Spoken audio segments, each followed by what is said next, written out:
Allahumma salli ala Sayyidina Muhammad wa ala ali Sayyidina Muhammad.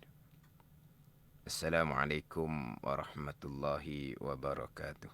Waalaikumsalam warahmatullahi wabarakatuh. Alhamdulillahi rabbil alamin. Wassalatu wassalamu ala sayyidil mursalin wa ala alihi wa sahbihi ajma'in.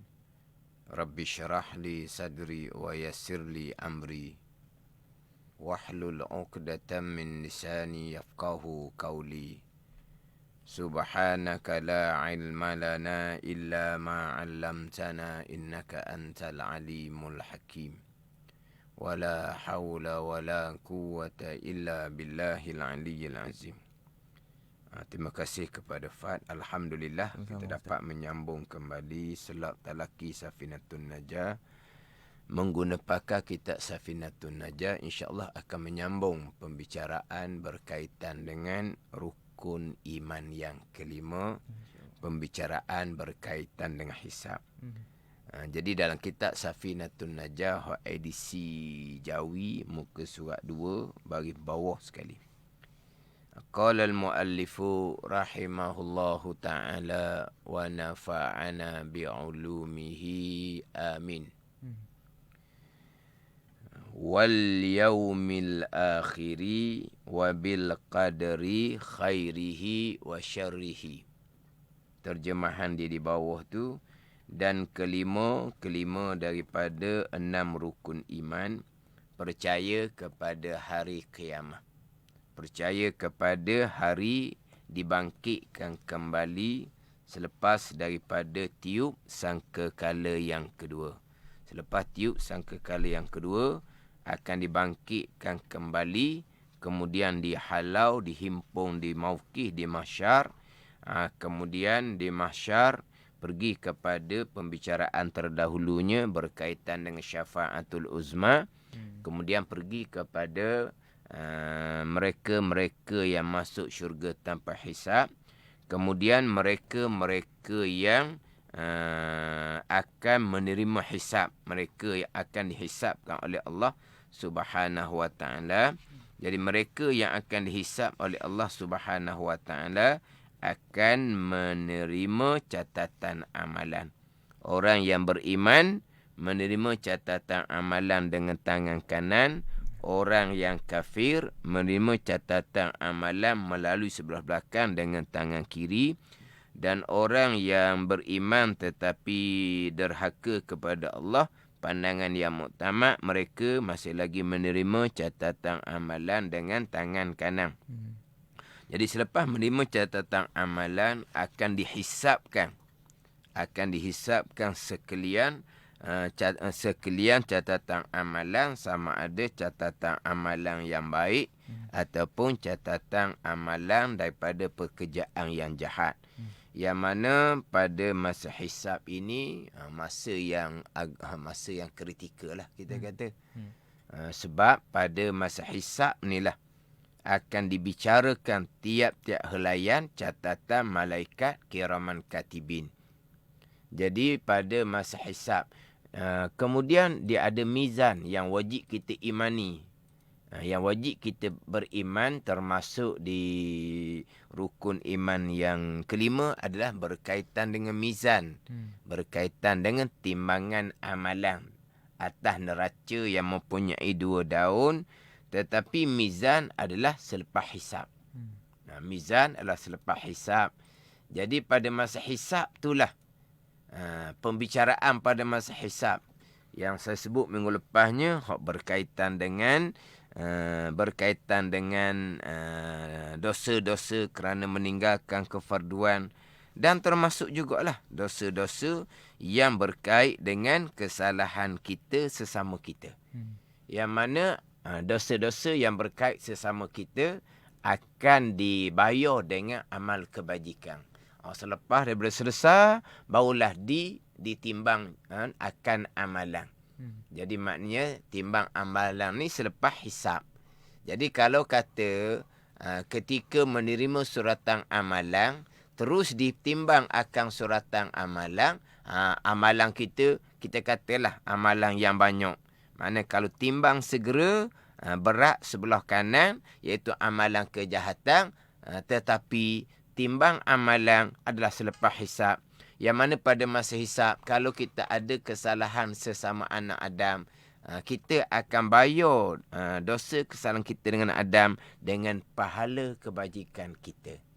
Selepas tu barulah ditimbang. Ditimbang ni, kalau pahala kebajikan kita banyak dibayar kepada anak Adam yang lain yang kita ada kesalahan, maka kebaikan kita sudah menjadi kurang. Jadi kejahatan kita yang banyak pada masa timbang, maka berat sebelah kiri, walai'izbillah, maka akan ke neraka Allah Subhanahu wa ta'ala. Ini semua pada masa hisab. Jadi sebelum saya nak pergi kepada hak dosa anak Adam, saya nak sambung hak minggu lepasnya, hak berkaitan dengan pada masa hisab akan dibicarakan berkaitan dengan kefarduan-kefarduan, contohnya kefarduan puasa, contohnya kefarduan sembahyang, contohnya kefarduan zakat, akan dibicarakan satu-satu. Jadi kalaulah kefarduan puasa, sembahyang, zakat, yang mana pada masa kita hidup terdahulu, kita ada cuai, kita tinggalkan puasa, sembahyang, zakat contohnya, dan kita sudah bertaubah dengan Allah Subhanahu wa ta'ala dengan menyempurnakan rukun taubah, dengan taubah yang nasuha, diterima oleh Allah Subhanahu wa ta'ala. Tetapi pada masa hisab, tiba-tiba puasa contohnya, sembahyang contohnya, zakat contohnya, yang kita qadakkan kembali, sebab qadak salah satu daripada rukun taubah. Apabila dosa kita meninggalkan kefarduan, umpama puasa, sembahyang, zakat, tiba-tiba tak habis puasa, sembahyang ataupun zakat yang kita qadakkan, ada lagi kekurangan. Ada lagi kekurangan, maka malaikat akan diperintah oleh Allah supaya cari hak amal-amal yang sunat. Puasa sunat, sembahyang sunat, sedekah-sedekah jariah. Maka amal-amal sunat ni lah yang akan menampal kekurangan kefarduan puasa, sembahyang, zakat yang kita tinggal terdahulu. Kita sudah bertaubah dengan kita qada kembali, tetapi masih lagi ada kekurangan. Inilah di antara hikmah Allah Subhanahu wa ta'ala mensyariatkan kepada kita amal-amal yang sunat. Allah Ta'ala mensyariatkan kita dengan amal-amal yang sunat.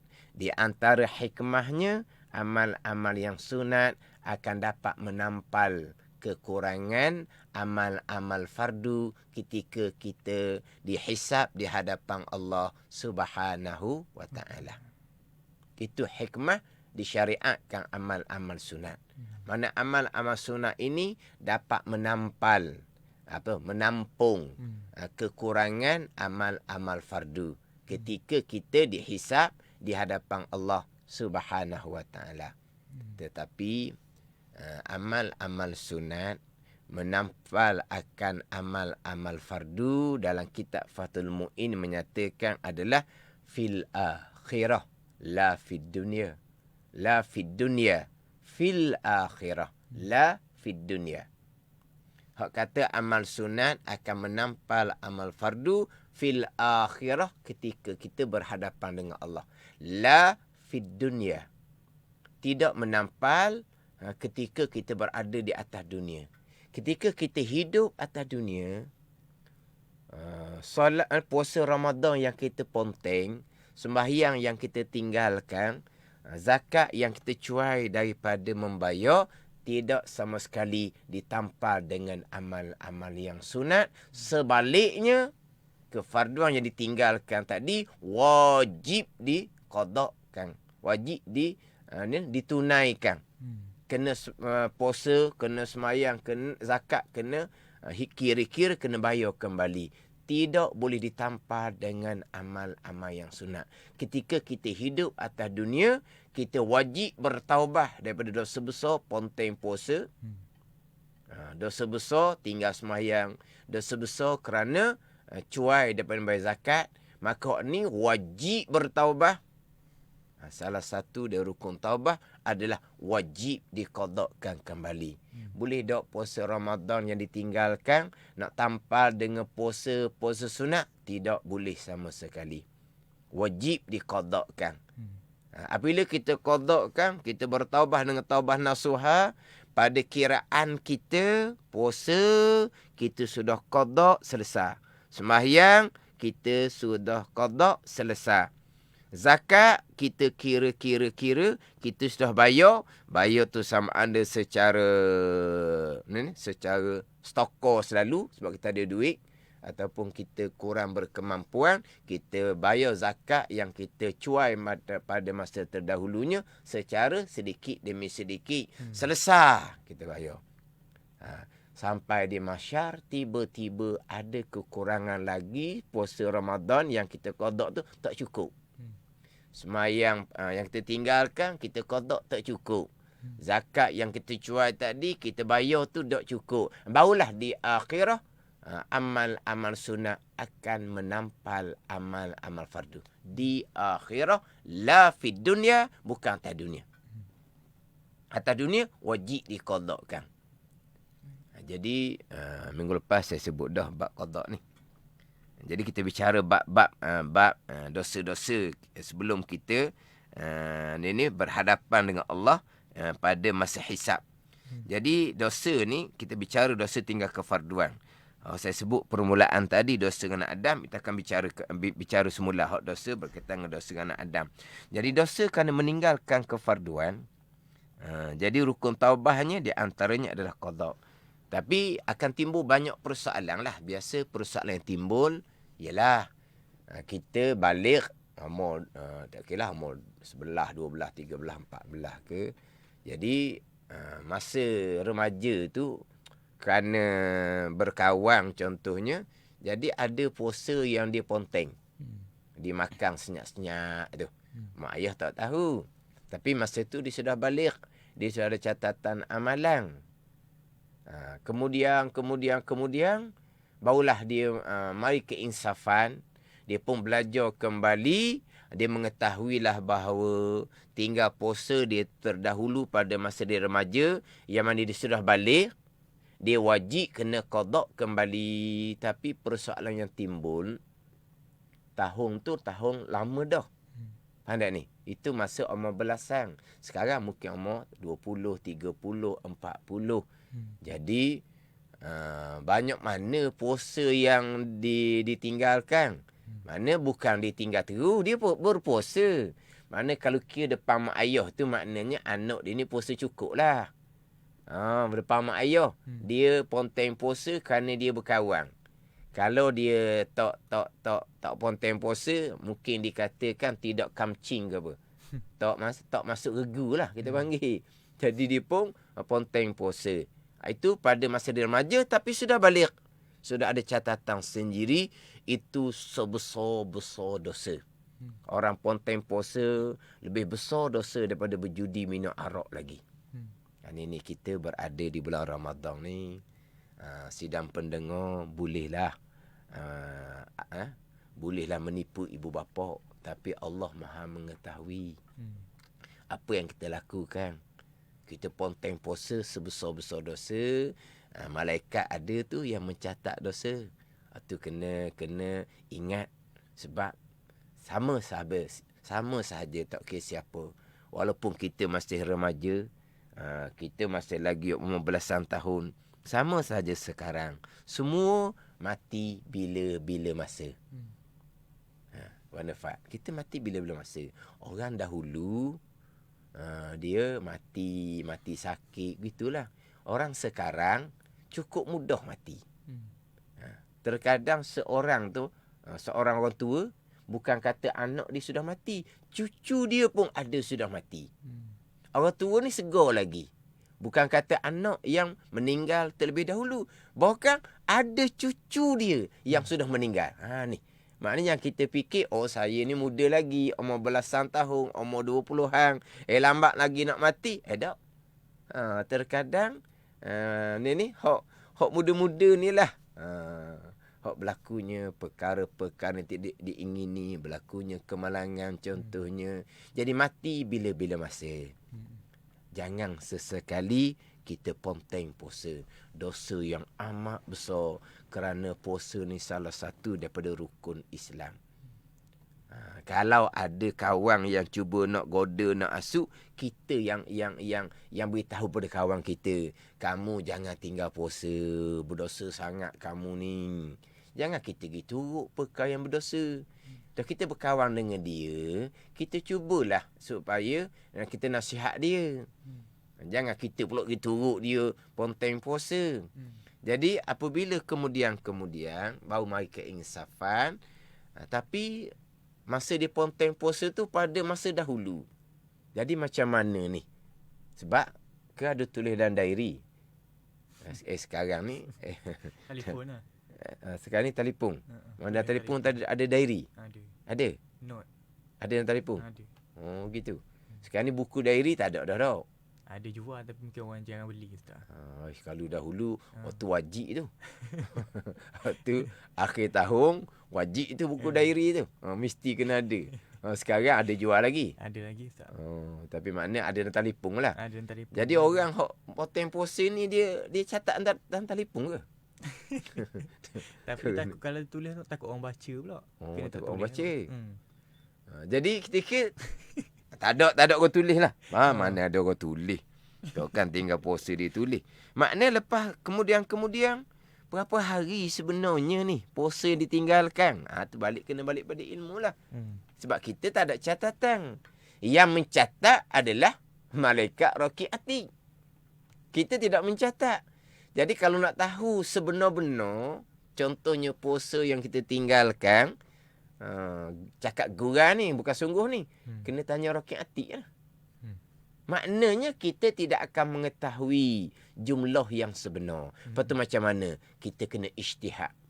Kena bersungguh-sungguh, kita fikir balik, kita balik umur berapa? Umur 12 ke, umur 13 ke, umur 14 kita balik. Kemudian, kita puasa cukup umur berapa? Umur 20 contohnya. 20 ke atas, beres. 20 ke bawah ni. Berapa tahun yang kita culah? Mana puasa memang puasa. Tapi ada juga yang kita di tengah-tengah tu, kita ada ponteng puasa. Mana kena kira. Dalam setahun tu, paling banyak 5 hari. Contoh. Ini contoh ni. Paling banyak 10 hari. Paling banyak dah tu, tak lebih dah. Kita letak 10 hari setahun. Kalau kita buat perangai yang besar-besar seumpama ni, kita kata 7-8 tahun, mana 8 tahun, 10 hari, kali 8, mana 80 hari. Kita pun wajib qada 80 hari. Gitu je. Qada sehari, kita bercatat, potong sehari tu lah. Qada, potong, cukup 80 hari. Dia ni dengan taubah yang sebenar. Ada 80 hari, beres. Dengan taubah yang sunnah, Allah tak ampuni dosa kita. Sampai di mahsyar, tak cukup 80 hari tu. Contoh. 85 hari sebenarnya. Tapi di ijtihad kita, anggaran kita, tak kurang dah 80 hari tu. Tiba-tiba, sebenar-benarnya, terbentang di mahsyar, catatannya, kita ada lagi baki 5 hari contohnya. Maka puasa sunat lah yang akan menampal hak 5 hari tu. Tu di hari akhirah, bukan di dunia. Di dunia wajib diqadakkan secukupnya sebagaimana yang dianggarkan, yang dikirakan. Mana dikira 80 hari, berti sakat 80 hari. Faham tak ni? Tapi tiba-tiba di mahsyar ada kekurangan, maka puasa sunat lah yang berperanan untuk menampal. Tapi banyak mana untuk menampal. Dia kalau balik kepada kedudukan amal fardu dengan amal sunat, gandaan dia 70 amal sunat menyamai 1 amal fardu. Jadi kira kalau satu hari Ramadan kena 70 hari puasa sunat lah. Sebab itulah sidang pedong ambil faham molek. Kalau anggaran kita hanya 80 hari kita tinggal, ni contoh, kita qada berarti 80 hari, tapi memang timbul kebimbangan di hati kita, takut sampai di mahsyar, masih lagi ada kekurangan puasa kita, memang kita sudah tidak berdosa, Sebab kita sudah bertaubah dengan taubah yang sebenar. Tapi tambahlah kita ada kekurangan di situ. Ini kefarduan. Puasa hanya sebulan di bulan Ramadan daripada 12 bulan. Maknanya kalau tak cukup situ kok rugi sangat. Seksaan sudah tidak ada sebab kita sudah bertaubah. Jadi kita bimbang ada kekurangan lagi. Maka kita hendaklah perbanyakkan puasa sunat. Gitu. Hendaklah perbanyak puasa sunat. Ini cerita bab puasa fardu yang ditinggalkan sebab berbetulan kita di bulan Ramadan. Samalah sidang pendengar, hak berkaitan dengan sembahyang fardu, samalah. Tapi hak tu sidang pendengar kena perici dalam pengajian kitab lah. Samalah juga sebab kita balik umur berapa, kita sembahyang cukup umur berapa, kita sembahyang apa? Terengganu panggil cerlang-cerlu. Faham tak? Cerlang-cerlu. Kadang-kadang semayang, kadang-kadang tidak. Kadang-kadang semayang, kadang-kadang tidak. Kena buat kiraan lah. Lama mana celang-celuk seumpama tu. Kemudian atas semayang tidak ni mana banyak. Ada kena isytihad. Kena fikir kembali. Kena buat catatan. Dapat jumlah berapa, qada habis jumlah yang ada tu. Qada habis jumlah yang ada tu. Dengan anggaran ni, tak nak tepat macam mana tu. Kata nak tepat. Yang mencatat Rocky Atik. Maknanya gua tadi lah. Tanya Rocky Atik lah. Maknanya tak dapatlah kita mengetahui jumlah yang sebenar. Anggaran. Maknanya kita kata banyak ni semayang kita tinggalkan. Kita qada ke semua sekali. Habis dah. Berhenti. Jadi. Bimbang kita kan nanti tak cukup kan. Perbanyakkan semayang sunat. Mudah-mudahan 70 rakaat sunat boleh menampak 1 rakaat fardu yang kita qada terkurang bila kita berhadapan di mahsyar. Jadi perbanyakkan sembahyang sunat. Jangan kita selesai dah qada, kita nak qada juga laginya walaupun anggaran kita selesai dah, maka qada kita tu tidak haram serta tidak sah. Tapi ada kalau kita terlebih maka boleh pahala sunat. Contoh tadi sebut bab puasa. 80 hari kita letak. Kita pun qada 80 hari. Sebenarnya puasa yang kita tinggalkan hanya 75 hari. 5 hari tu kita dapat pahala sunat. Kita qada semayang mengikut jangkaan kiraan kita. Sebenarnya terlebih ni. Terlebih 100 waktu ni. Maka 1 waktu ni boleh pahala sunat. Yang terlebih bukan kita sengaja buat lebih. Ni. Jadi hak terlebih dapat pahala sunat. Hak terkurang, mudah-mudahan puasa sunat kita, sembahyang sunat kita akan menampal. Hak ni perkiraan pada masa hisab. Tapi, pokok pangkal, kita nak bicara bab taubah, balik kepada ilmu. Dia bicara bab taubah ni, kena bicara dalam kitab tasawuf. Sebab taubah ni sifat kepujian, sifat mahmudah. Dan macam mana nak taubah dengan qada sembahyang puasa, atau balik dalam kitab fiqh. Waktu mana balik pada ilmu fardu ain lah. Kemudian pula kalau kita secara individu ada masalah yang seumpama ni, kita kira jumpa guru, tanya guru molek. Macam mana cara nak qada puasa, macam mana cara nak qada semua. Itu balik pada ilmu. Balik pada ilmu. Tapi nak cerita tadinya, apabila kita sudah bertaubat dengan Allah, kita sudah qada puasa, sembahyang dan juga zakat, sampai di mahsyar ada kekurangan, maka amal sunatlah yang akan menampal. Bukan atas dunia atau dunia kefarduan wajib ditunaikan, wajib diqadakan kembali, sama sekali tidak akan ditampal dengan amal-amal yang sunat. Ini semua pada masa hisab. Pada masa hisab sebelum ditimbang akan suratan amalan. Pada masa hisab juga, hak tadi saya sebut mula-mula, hak berkaitan dengan dosa dengan anak Adam. Dosa kita dengan Allah kerana meninggalkan kefarduan mudah sebab kita dengan Allah Ta'ala, kita puasa lah. Tak ada kaitan dengan siapa-siapa. Kita semayang qada lah. Tak ada kaitan dengan siapa-siapa. Tapi kalau dosa yang berkaitan dengan anak Adam ni, ini kena jaga molek lah.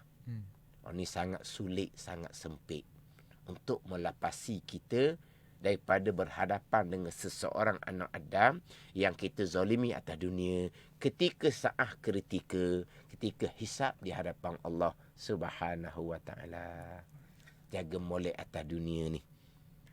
Dia orang yang sudah berubah kepada kebaikan, pasti sudah tidak meninggalkan puasa, pasti tidak meninggalkan sembahyang fardu, pasti tidak cuai lagi daripada membayar zakat. Tapi macam mana dengan dosa anak Adam? Kadang-kadang kita belajar dah, dengar dah, duduk masjid dah. Duduk masjid dah. Tapi terkadang kita tak jaga hubungan kita sesama anak Adam. Sesama orang Islam. Duduk masjid dah ni. Orang duduk masjid tak ada tinggal puasa, tak ada tinggal semayang, tak ada bakhil daripada membayar zakat, tak ada dah. Hak tu dahulu-dahulu hak tu bertaubat dengan Allah Subhanahu Wa Taala. Dosa anak Adam. Dosa anak Adam ni lah hak paling sukar untuk dipelihara. Apabila kita terjebak apabila kita terjebak, kita melakukan dosa anak Adam, sangat sukar untuk kita melepasi, diampuni oleh Allah Subhanahu Wa Taala. Sebab bila dosa anak Adam, salah satu dia rukun taubahnya, kita wajib berhadapan dengan anak Adam tu terlebih dahulu, minta maaf, minta halal, ganti kembali ke apa semua, barulah kita minta ampun dengan Allah Subhanahu Wa Taala.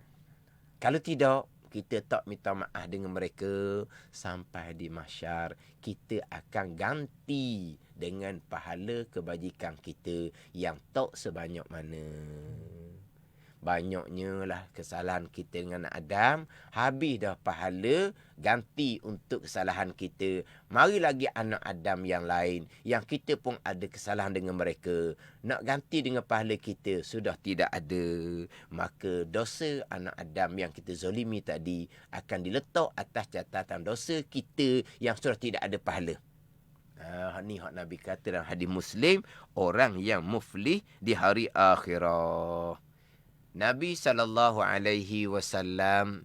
tanya sahabat, atadruna manil muflis?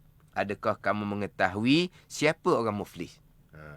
Jadi Nabi tanya sahabat, kamu tahu tak siapa muflis? Sahabat pun jawab, al-muflisu fina man la dirhamalahu wala mata'.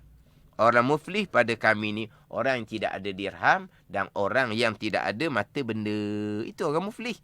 Nabi pun jawab, orang muflis ni orang yang datang pada hari kiamat dengan pahala sembahyang, dengan pahala puasa, bagai-bagai pahala kebajikan dia lakukan. Tapi berserta dengan dosa-dosa dengan anak Adam. Panjang hadis tu. Maka akan digantikan daripada kebaikan dia tu. Akan diganti daripada kebaikan dia lakukan. Akhirnya bila kebaikan tu sudah tidak ada, akan diambil daripada dosanya, akan dicatat kepada orang yang menzalimi tadi. Akhirnya akan dilantarkan ke dalam api neraka Allah Subhanahu Wa Taala. Ini dosa anak Adam. Dosa anak Adam dia ada 5 bahagian. Dosa daripada agama, dosa pada diri, dosa pada harta, dosa pada maruah, dosa pada kehormatan. Ni. Ni semua ilmu-ilmu yang wajib fardu ain kita kena belajar. Dan dosa-dosa anak Adam ni juga, kita kena ajar pada anak kita sebelum anak kita masuk mabalik. Kena bicara. Kita sesama kita ni, perkara ni jangan sekali-kali kamu lakukan. Dia dosa anak Adam ni, Fat, dan juga sidang pendengar. Sehingga kan kalau dosa anak Adam ni kita lakukan sebelum kita balik. Kita belum ada catatan amalan. Kita belum berdosa. Ada ni. Tapi kalau contohnya sebelum kita balik, kita ada ambil harta kepunyaan kawan kita. Kalau ibu bapa kita mengetahui, ibu bapa wajib kena pulangkan kembali. Kalau sudah tidak ada, ibu bapa wajib kena ganti. Tapi takkan ibu bapa kita mengetahui. Kalau ibu bapa kita mengetahui, kita ambil harta milik kawan kita gak, kita kata gak boleh bedah, boleh nyakit kata. Maknanya pastilah ibu bapa kita tidak mengetahui. Sampai kita balik, ibu bapa kita tidak mengetahui, kita kena kembali balik. Walaupun kita ambil tu sebelum balik, kita kena ganti balik kalau benda tu sudah habis. Walaupun kita ambil pada masa belum balik. Begitu dosa anak Adam. Ada ni. Walaupun kita lakukan sebelum balik, Tapi tidak tidak diselesaikan balik sebelum kita balik oleh ibu bapa kita, sebab mereka tidak mengetahui. Pasti mereka tidak mengetahui, pasti kita berdiam diri, kita akan sembunyikan, maka kita kena kira lepas kita balik. Dosa anak Adam ni sebelum balik pun masih lagi ada sangkutan lagi. Ni dosa dengan anak Adam sedang pendengar kira molek. Lepas tu kita ibu bapa kena anak-anak tu berambat harta contohnya. Kita cerita mudah-mudah lah ni. Budak-budak. Budak-budak ni macam mana? Jangan sekali-kali kamu ambil barang orang. Kalau sekolah ni barang apa? Pensil, pembaris, pemadam.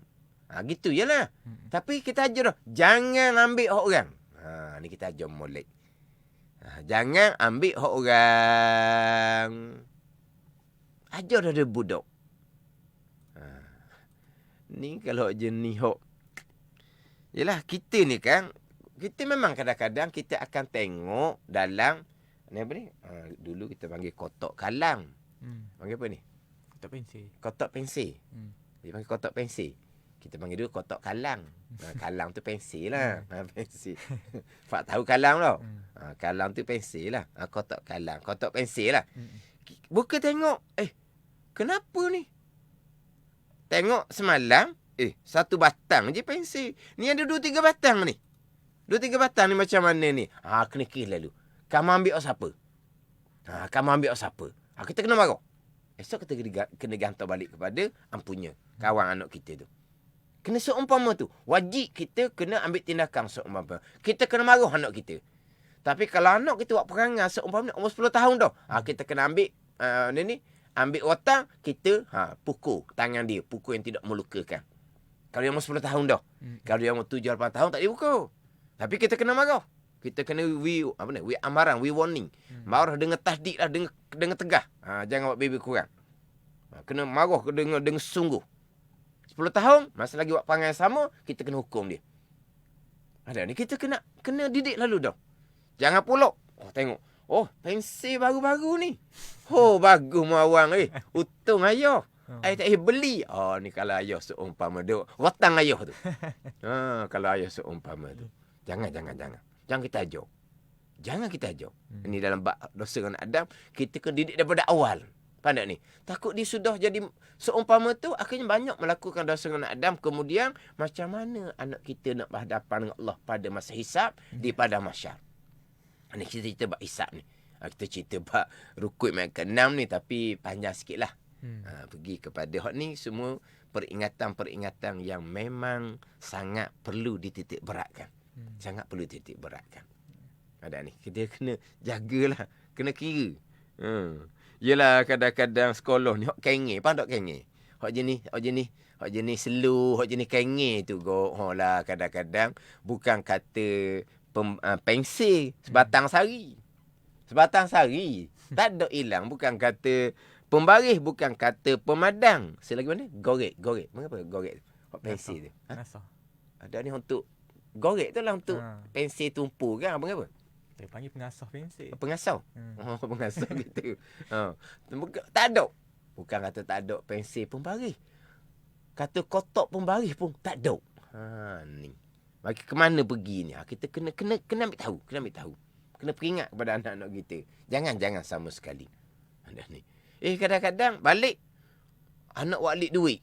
RM5, RM10. Ambil mana duit RM5, RM10? Kawan bagi, dia kata. Mana ada kawan bagi RM5, RM10 ni? Esok kita kena pergi periksa di sekolah. Siapa yang bagi duit RM5, RM10 semalam ni? Dia putus. Ni hak bagi. Ada hak jenis tak cerdik sikit. Dia banyak duit dia. Mau duit raya dia contohnya. Dia siapa di sekolah. Dia action lah. Dia menunjuk. Duit banyak. Lepas tu ada orang minta. Bagi ya. Dia pun bagi. Budak tak cerdik. Kita pulangkan kembali. Mana kita didik pada anak kita. Hubungan kita sesama kita. Ada batasan yang sangat perlu kita jaga. Ni contohnya hanya bicara bab harta. Sama juga bicara bab diri. Kamu jangan sesekali pukul orang. Kesalahan yang besar tu dengan anak Adam dalam bab diri dia panggil. Kalau pukul, terajang, tumbuk, tu. Itu kesalahan dengan anak Adam belaka tu. Mana kita kena didik. Jangan kamu, bully lah panggil tak? Jangan bully. Jangan kamu buat kawan kamu berang. Kena kita ajar. Kena didik. Jadi untuk jaga hubungan dengan Adam supaya kita tidak terkena kesalahan dosa sesama kita. Sebab apa? Kita akan berhadapan di mahsyar ketika hisab di hadapan Allah Subhanahu wa taala. Kalau kita tak selesai atas dunia, kita tak minta maaf atas dunia, sampai di mahsyar kita akan bayar dengan pahala kebajikan kita yang tak sebanyak mana. Ni kiraan kitanya. Faham tak ni? Dalam bab hisab kena kiralah. Ni cerita. Tak apalah, kita pun masa ada tinggal sedikit lagi. InsyaAllah lah untuk slot akan datang saya akan menyambung kembalilah berkaitan dengan hisab ni. Contohnya ni cerita-cerita hak berlakulah kita kata. Maknanya gi jalan rumah saudara mara ke, rumah kawan-kawan kita ke. Dalam rumah dia tu banyaklah. Dia orang senang, orang banyak duit. Barang permainan banyak jenis lah. Hak comel-comel, hak mahal-mahal lah. Kita ni nak beli lah permainan hak murah-murah. Hak duit kedai RM2 tu boleh lah kita beli. Hak pakai main seminggu 2 hancur patah punah tu. Jadi hak molek-molek ni lah benda mahal. Jadi bila anak kita pergi jalan rumah saudara mara, rumah kawan-kawan contohnya, jadi di rumah dia bolehlah main di rumah tu setara mana tuan dia membenarkan, tak tahulah. Sebab tuan dia pun kadang-kadang sayang juga barang dia. Sayang juga. Mana jangan ambil kalau tuan punya barang tu sayang. Ni dibenarkan kita sama-sama main. Sama-sama main. Maka main lah, tak apalah. Ada ni. Lepas nak balik tu, nampak dia duk pegang tu. Duk pegang ni.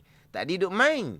Sekarang nak balik dah ni. Dia duk pegang lagi. Minat ni. Lama dah dia nak barang permainan ni. Dah lama dah dia beritahu kepada mak ayah dia. Mak ayah dia begitulah. Makna ada kurang kemampuan lah. Dia duk pegang. Kita pujuk anak kita. Tak apalah. Lain kali kita datang pula. Ni.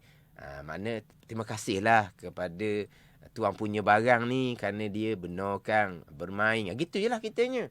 Faham tak ni? Tiba-tiba senyap-senyap siapa di rumah ada. Ni Pak Dan sidang pendengar. Ada dia alik. Contohnya. Kita kena beri peringatan. Dan kita wajib segera hantar kembali. Ataupun kita kata telefonlah ampunya barang. Macam mana ni, kalau nak halalkan, nak beri, tak apalah. Kalau tidak, kita hantar balik lah. Gitulah. Kalau dia kata, okey lah, tak apalah. Pada ni. Mana kena kira. Jangan pula, ni baru anak ayah. Tidak, kalau ayah beli tu, berapa harga tu, ayah tak ada duit nak beli. Tak apalah, kamu ambil barang dia pun, satu, dia pun tak sedarnya. Lagi barang dia banyak lagi. Hanya kurang satu, dia tak sedar. Ayah dia duit banyak. Jangan seumpam tu, jangan. Kita kalau ibu bapa seumpam tu sangat-sangat tidak bertanggungjawab. Kita nak merosakkan masa depan agama anak kita sendiri. Maknanya jangan ajar. Walaupun kita kata barang tu ampunnya dia orang yang berharta sekalipun. Milik orang. Kita tak boleh nak ambil ampunnya milik orang sebab ia akan berkait dengan dosa dalam bab harta. Akan timbul pun sampai di mahsyar pula pada masa hisab. Jadi kira bab hisab ni masa lagi insya-Allah saya akan sambunglah di slot akan datang. Pembicaraan rukun iman yang kelima, beriman dengan hari kiamat, beriman dengan akan dibangkitkan kembali sepatut sangkakala yang kedua, dan pergi kepada hisab di hadapan Allah Subhanahu wa taala. Walau pergi kepada mizan, pergi pada bicara haud, titiang sirat, dan pergi pada bicara syurga dan neraka Allah Subhanahu wa taala. Wallahu a'lam. Baik, tuan, terima kasih saya ucapkan kepada Al-Fadil Ustaz Wan Junaidi bin Jaafar atas perkongsian ilmu yang sangat penting untuk kita, terutama sekali kepada anda semua yang ada anak-anak di rumah ataupun anak saudara dan sebagainya. Saya juga yang bujang yang insya-Allah akan memiliki dikurniakan anak di masa yang akan datang juga memerlukan ilmu sebegini. Jadi kepada anda semua yang berada di Facebook, minta anda semua sekali lagi saya ingatkan untuk anda kongsikan kepada yang lain, ke grup-grup yang lain juga, supaya ibu bapa pada ketika ini tahu cara untuk nak mendidik anak-anak. Meluntur buluh daripada rebungnya. Jadi itu kesimpulan yang saya dapat gambarkan berdasarkan apa yang kita dapat pelajari pada hari ini. Syukur Alhamdulillah 20 Ramadan. Jadi kepada anda semua yang mungkin nak mencari juadah berbuka puasa ataupun yang terlepas, anda boleh ikuti ulangannya di Facebook Manis FM. Jadi macam biasa Ustaz, kita tutup dengan doa penutup daripada Ustaz, silakan. Bismillahirrahmanirrahim. Alhamdulillahirabbil alamin. Amin. Wassalatu wassalamu ala sayyidil mursalin wa ala alihi wa sahbihi ajma'in. Amin. Allahumma aftah alaina futuhal arifin. Amin. Allahumma allimna ilma akdamin. Amin. Wa fahimna famas sabiqin. Amin. Warzuqna ruqat talibin. Allahumma zidna ilman wa alhiqna bis salihin. Wa sallallahu ala sayyidina Muhammadin wa ala alihi wa sahbihi wa sallam. Walhamdulillahi rabbil alamin. Wassalamualaikum warahmatullahi wabarakatuh. Waalaikumsalam.